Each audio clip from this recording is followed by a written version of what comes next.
On passe à la suite de cette émission et on va vous parler santé avec cette inquiétude sur la présence d'arsenic dans certains aliments et plus précisément et singulièrement dans le riz et dans certaines algues. Bonsoir Luc Tusmer, vous êtes expert en risque alimentaire, en risque sanitaire des aliments au Conseil supérieur de la santé. Alors on consomme de l'arsenic sans le savoir en réalité ? Oui, en fait, l'arsenic est partout. C'est un métalloïde qui est présent dans l'écorce terrestre et donc forcément les plantes qu'on cultive en contiennent des petites quantités. Et donc oui, effectivement, de tout temps, on a consommé de l'arsenic, même si on ne le sait pas. Ouais, et qu'est-ce qui a attiré cette fois l'attention alors du Conseil supérieur de la santé, et en particulier sur la présence d'arsenic dans certains aliments, et alors j'imagine en certaines quantités, qui pose la question. Oui, exactement. Mais la recherche a évolué et la recherche s'est concentrée sur l'étude des différentes formes d'arsenic qui peuvent être présentes dans les aliments. Parce qu'il n'y a pas une, deux ou trois formes d'arsenic qui sont présentes dans les aliments. Il y en a des dizaines et des dizaines de formes différentes. Il y en a qui sont purement minérales. Et celles-là, elles sont les plus toxiques. Elles sont d'ailleurs cancérogènes, avérées pour l'homme. Et puis, vous avez des formes organiques qui ne sont absolument pas toxiques. On parle de l'arsénobétaïne, l'arsenocholine, qui sont des formes qui sont directement éliminées par les voies naturelles chez l'homme. Et donc, ils ne sont pas absorbés dans le système circulatoire, etc. Et donc, il n'y a pas de manifestation de toxicité. Et au milieu, il y a des molécules avec une toxicité un peu intermédiaire. Alors, le hic, c'est que jusqu'à présent, en analyse des contaminants, on s'intéressait surtout à l'arsenic total. Et donc, on savait que, par exemple, le poisson contenait pas mal d'arsenic total. Mais on savait aussi que ce n'étaient pas des formes très toxiques et donc, on ne s'inquiétait pas trop pour cela. Et puis maintenant, en recherche, on a affiné les méthodes d'analyse et on peut faire beaucoup plus la distinction entre les formes toxiques et les formes non toxiques. Et on analyse là maintenant systématiquement en routine sur les aliments. Et on se rend compte, par exemple, que des aliments comme les céréales, et en particulier le riz, pour lesquels on n'avait pas trop d'inquiétude parce que l'arsenic total est bas, eh bien, finalement, l'arsenic qu'on retrouve dans ces céréales-là, ce sont les formes toxiques qui prédominent très nettement. Et donc, même si ce sont des quantités très faibles, eh bien, ça devient significatif d'un point de vue toxicologique. Et donc ça a changé un peu la donne. Il y a un autre élément très important en recherche qui a évolué, c'est que, vous savez, Paracels a dit tout est poison, rien n'est poison, c'est la dose qui fait le poison. Le poisson, on en a parlé avant. Oui.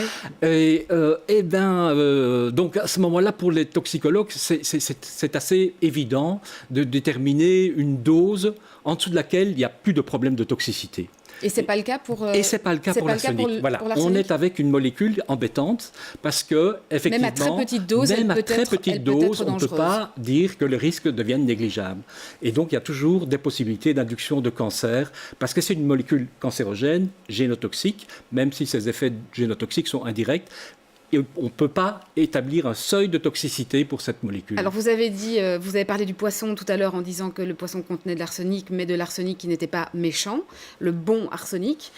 Par contre, c'est le riz. Et alors quels autres aliments qui sont concernés par cet arsenic toxique ? Alors, on parle surtout de la dose d'ingestion par l'homme. Et donc pour l'homme, on ne peut pas fixer une dose de façon très sûre, puisqu'on sait que même les toutes petites doses vont continuer à manifester un effet toxique. Et c'est dans quels aliments alors ? Vous avez parlé du riz, il y en a d'autres ?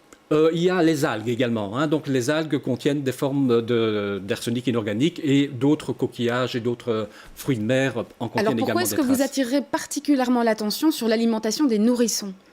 Eh bien, parce que déjà pour l'homme, il y a un problème parce que on ne peut pas fixer une dose tout à fait sûre pour l'homme, on fixe une dose repère. On dit, voilà, si on est en dessous de ce repère, on peut estimer que les risques deviennent gérables. Et on essaye d'être le plus bas possible par rapport à cette dose repère.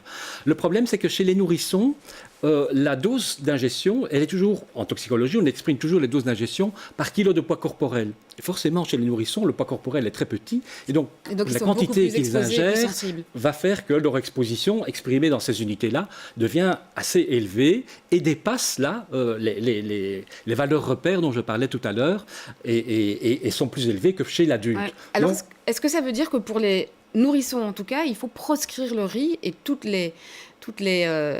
les aliments transformés à base de riz. D'abord, il faut savoir que même il n'y a que finalement l'allaitement maternel qui permet aux jeunes enfants, aux jeunes nourrissons, de rester en dessous de la dose repère. Dès qu'on donne une alimentation, même sans parler de riz, dès qu'on commence à donner de l'alimentation solide aux enfants, eh bien, ils vont rapidement passer au-dessus de cette dose repère. Et puis, quand ils vont prendre du poids, il y a cette dilution qui va jouer et donc finalement ils vont repasser en dessous de la dose repère et les choses vont commencer à s'aligner sur le monde adulte. Ouais, mais si vous attirez l'attention sur les nourrissons, c'est parce qu'il y a aussi certains très très jeunes enfants ou bébés qui reçoivent par exemple à cause d'allergies au lait de vache, qui reçoivent des substituts de lait de riz. Il y a des cas très différents qui peuvent se présenter. Il y a déjà simplement, on peut donner un peu ou beaucoup de riz aux enfants. Et dans certains cas, des enfants qui sont allergiques au lait de vache ou intolérants au lait de vache, on a tendance à leur donner des boissons à base de riz, donc qui remplacent le lait. Et à ce moment-là, si on commence à accumuler des sources alimentaires de riz, comme les boissons à base de riz, le riz solide dans la nourriture, les galettes de riz, et puis les galettes de riz comme snack, eh bien là, on arrive à des pics de concentration. Mais donc, qu'est-ce que vous recommandez finalement? Proscrire tous les aliments à base de riz pour les enfants jusqu'à un certain âge? Simplement, on demande d'éviter les excès. Donc, on demande d'avoir une consommation régulière de tous les aliments, y compris le riz. On peut avoir un repas de riz dans la semaine, il n'y a aucun problème avec ça.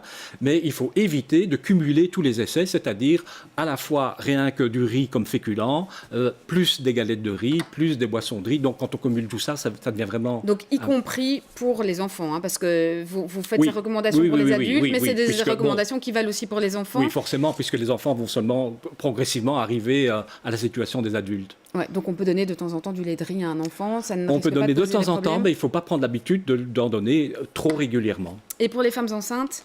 Et pour les femmes enceintes, eh bien, il y a une bonne nouvelle, c'est que lorsqu'elles auront accouché, par le lait maternel, elles ne vont pas contaminer leur enfant. Donc l'arsenic qu'elles peuvent avoir dans leur corps ne passe pas dans le lait maternel et donc le lait maternel est tout à fait recommandé pour l'allaitement. Par contre, pendant la période de grossesse, si la mère a des ingestions d'arsenic, il y a malheureusement un transfert placentaire qui est possible et donc elle peut contaminer son fœtus.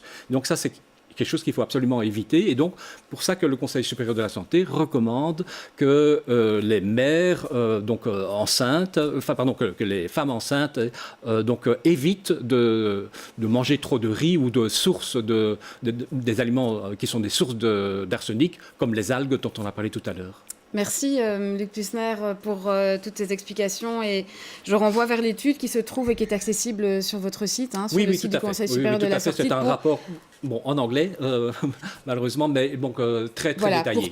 Pour toutes celles qui veulent en tout cas des compléments d'information, Conseil supérieur de la santé et cette étude est accessible. Merci.